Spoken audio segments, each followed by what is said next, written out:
Mirzo Ulug'bek tumani 3 xonali uyimiz chiqyapti. Novostroyka, 3 xona, 6-etaj, 6 etajli domimiz.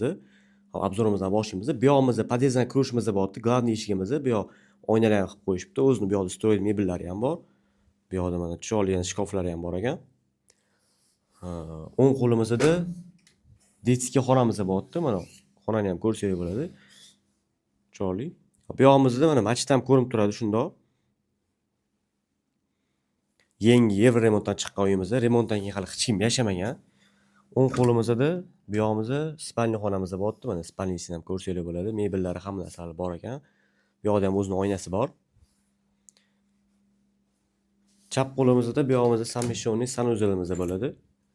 Mana sanuzlda ham ko'rsangiz bo'ladi. Kir mashina ham bor ekan.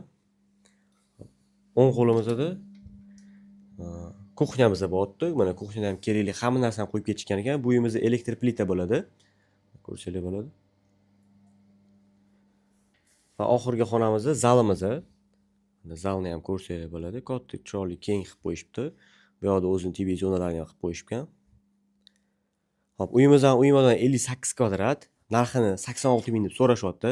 Yana ozgina o't berilgan joy bo'ladi. Agar pulingiz yetmayotgan bo'lsa, ozginasini ipoteka qilsanglar ham bo'ladi. Bemalol pastdagi nomerlarga telefon qilib aloqaga chiqaverasizlar. E'tiborli uchun rahmat.